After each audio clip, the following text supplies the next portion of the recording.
So hello there guys, and welcome to Ívar's fly workshop. Today in this last vlog we are going to have a look at the third and last day in Veiðivötn.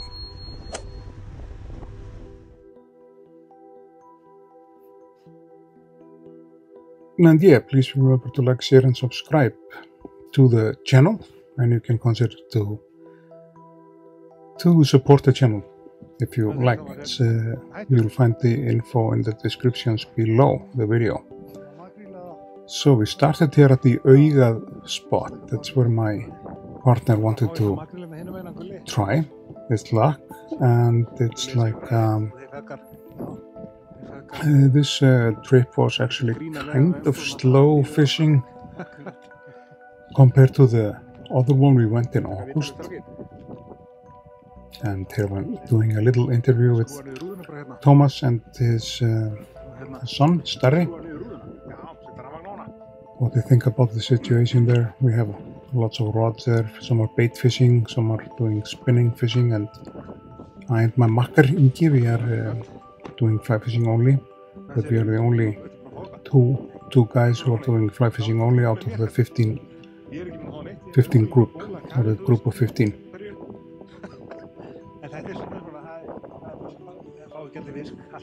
So I'm gently asking Starri about fishing and what he likes the most about fishing, and if he likes Veiðivötn. He's been, I think it's the third time he's up here fishing with his father. Veiðivötn is a spot, as has been mentioned in the earlier logs. It's a spot in the highlands of Iceland, and it's all volcanic. It's like a kind of like a black desert in a way, but at the same time it's really, really pretty up there. So yeah, we'll move on to the next spot. Get this beautiful sunrise and move to another spot, which is in Langisjór, in almost like the end of Langisjór. Langisjór is, as you see, it's a humongous lake. It's one of the larger lakes in Iceland in total. And there is somebody there fishing before us, but we never saw that guy. I don't know where he was fishing, but we're going to give it like a gentle try here.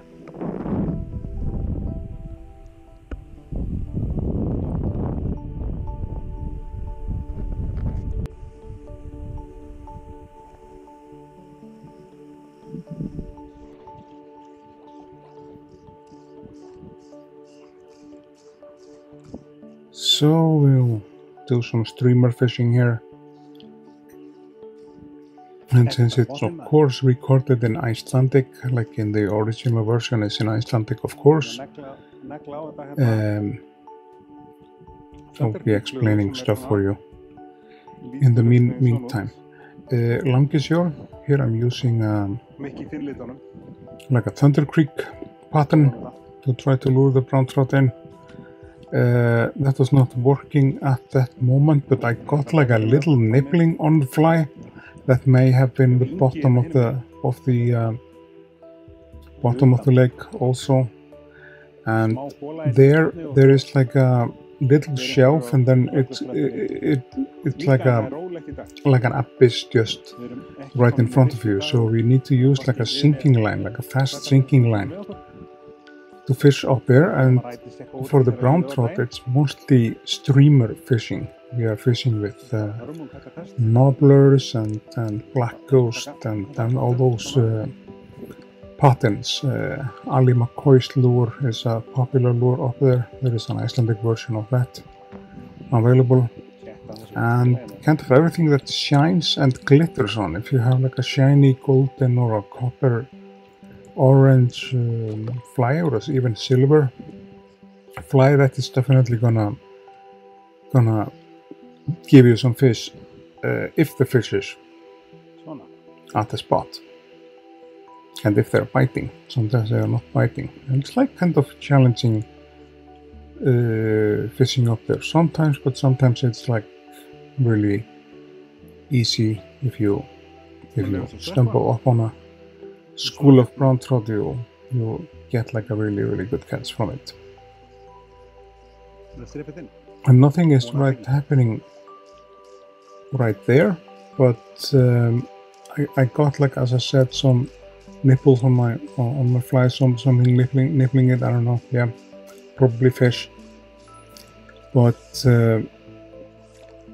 veiðivötn is like this. It's either you're catching some fish or you're not. It's like that thing. And up there, it is I think important. That's what the better experienced people told me, is that if the fish is not biting at one spot, you give it like 10-15 minutes and then you move. You have to be kind of like a mobile up there to be not stuck at the same place for an hour and a half and nothing is happening. But there are so many spots you can never actually, in these 3 days we are out there, you can never fish all the spots we wanted. It's simply too big.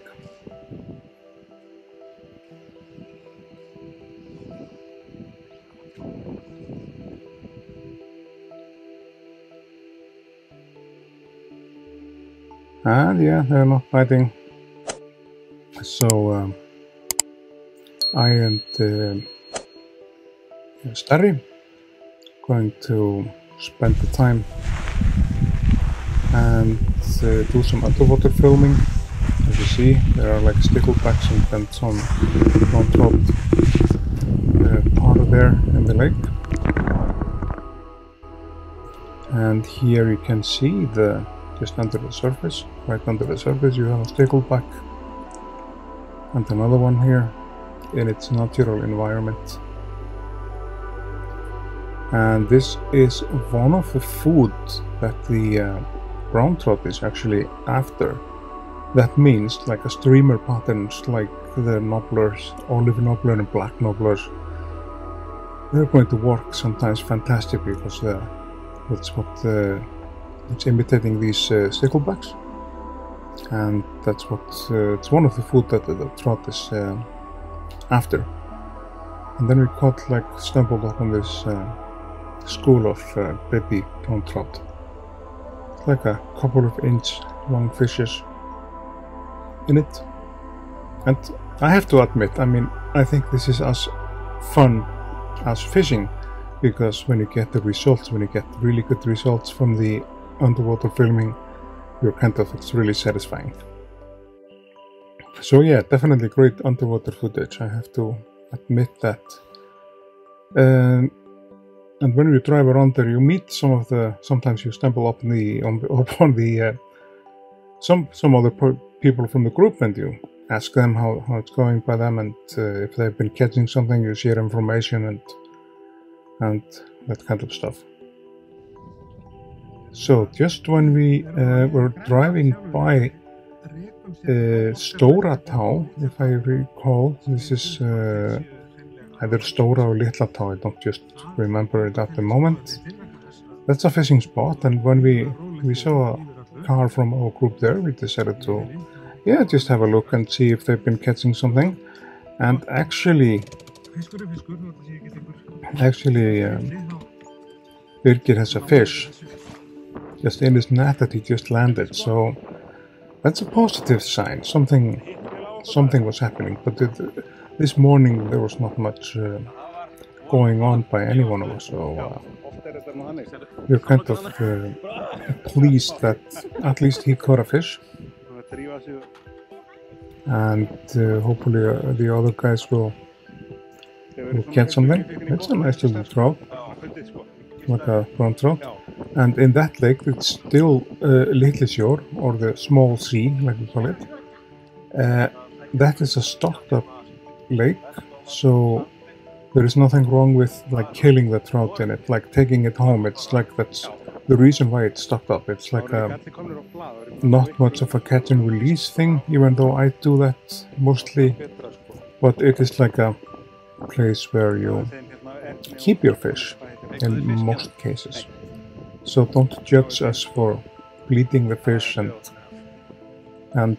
doing that. It's like this area is for keeping the fish, just to be clear on that. And here is Hendrik placing his net together.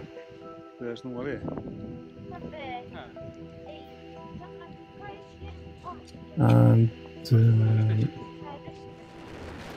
now we will move, since nothing was happening, we will just move over to next spot, to Stóra Breiðavötn. That's on the other side of Veiðivötn. It's like half an hour drive. It's quite, so this area is huge. So there's mostly Arctic char in that lake in Stóra Breiðavötn, and pretty good chances to catch one. Ingi picked his flies, and good selection of flies like krókurinn and peacock and squirmy and pheasant tail and more of these patterns. You can find most of them on my playlists when you are on my fly tying playlist. Like the krókurinn is an excellent pattern, and it's a matter of it's within a minute Ingi has a fish on the krókurinn pattern. That's actually a really strong pattern for the Arctic char when it comes to fishing for the char. It's a really strong pattern. It's a favorite by many anglers here in Iceland. So Ingi is going to land this char, and then we will swap the camera over to myself, and I finally have a fish on. And it is pretty common to go to these Arctic char lakes if nothing is happening on the browntrout side. During the in the middle day, often nothing is happening in the browntrout, but you can catch get like a decent catch on the other lakes for the Arctic char. And I would always say the morning and the evening for the browntrout, and do this during the day. And of course, in the meanwhile, while we drove over there, we stopped at the fishing hut and had some food and a little nap and have something to drink. And go back fishing. Ingi has another fish on. He's kind of crushing it this trip, and actually all summer long, all the fishing trips we went together, he kind of outfished me. So maybe I've taught him too much, because in 2005 and 6, when I and Ingi first met to go out fishing, he could barely tell the difference on a Arctic char and a browntrout. Nowadays he's outfishing me. So it's like I would say it's kind of like a funny thing, but if my fishing partner is getting good results, that makes me really happy as his teacher. And this one we're going to release, even though that is not too popular up there by the owners of it. But they want you to take all the Arctic char because there is so much of it.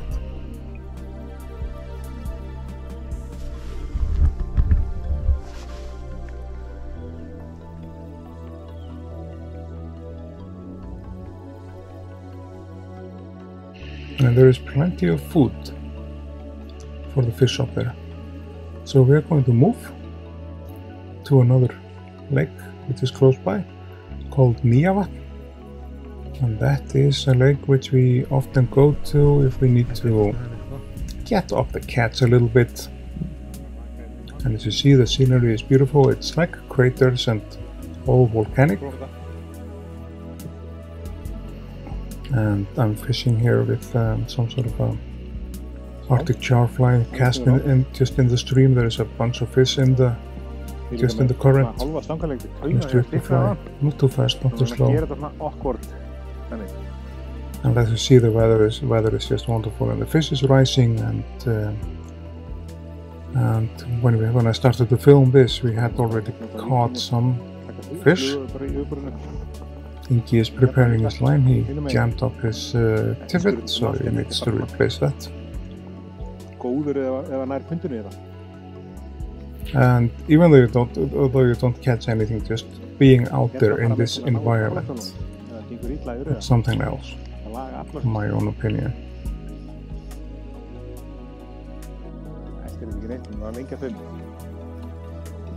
Yeah, this is a nice spot to fix a fishing report, because you have to hand in a report on how much you caught. This place is pretty good to, yeah, get off the numbers, if you know what I mean by that. We'll give it one last cast here.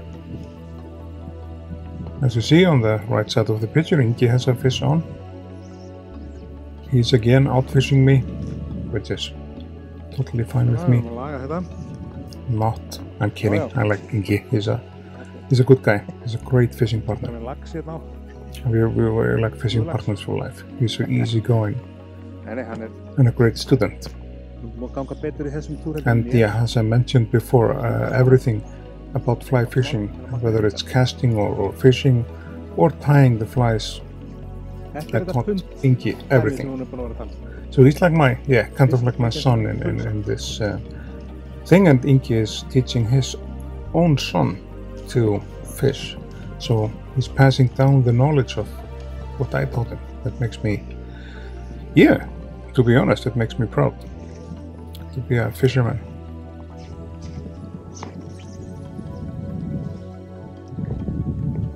Þú heyrið þetta?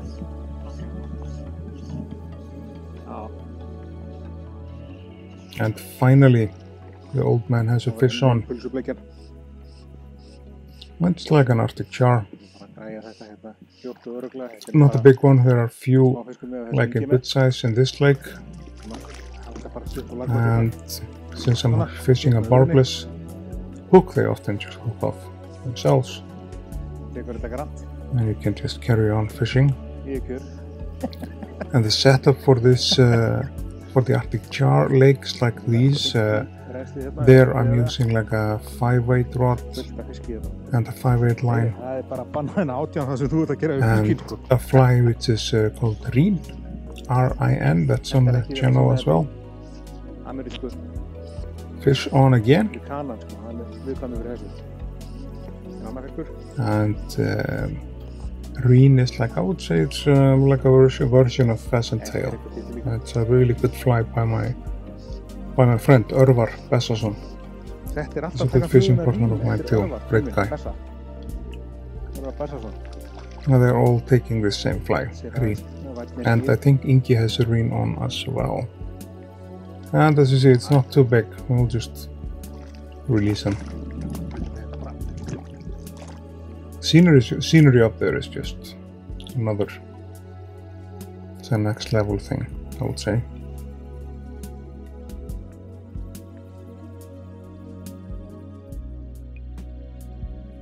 And we'll go for it again here in the stream, and this actually I decided to try to put on Black Ghost, just for the fun of it, to try to see if the Arctic char would go for it, because I never had an Arctic char on this trout fly, which is where the Black Ghost is a trout fly. And this fish is like bigger than the others. It fights, it gives you like a good fight back. So I have to take it in on the reel and reel it in and strand the fish that way. It is pretty strong, I have to admit. So you can find a video on this micro Black Ghost on my channel. That's on the channel as well. And Ingi is releasing his fish, and I'm just landing this one. I forgot the net in my car. But this fish is no Arctic char. This is just a, yeah, nice little brown trout. That explains everything why why it got the fly. So just remove the hook carefully out of it, and I'm gonna release this one.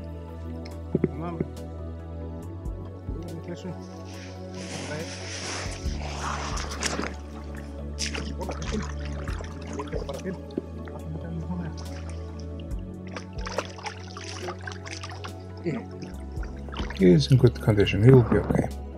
As you see, it's not the biggest one I caught up there, but it gave a good fight, and the rewards it gets. So is to go back into the lake, keep on growing bigger until I catch it the next time. So that was a nice day. We will call it a day and head back to the house and go to the Kvöldvaka, have some quick dinner, and then listen to the fabulous storytelling of Hannes and his son Gulli.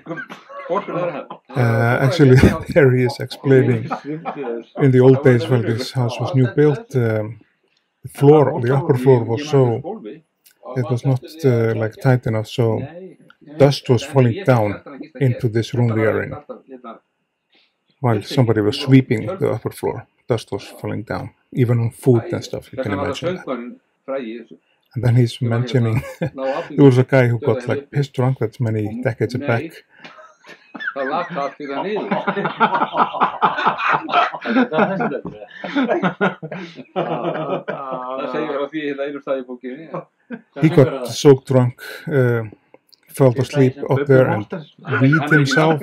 He peed his pants and it was leaking down into our room. That's what we are laughing about. This is like actually documented in this. There's like 2 books on Veiðivötn which you can buy. It's like the story of Veiðivötn. These stories you can find in there. They are really funny. So I just want to say to you guys, thanks for watching. Remember to like, share and subscribe to the channel and support it. And I will see you guys in the next video.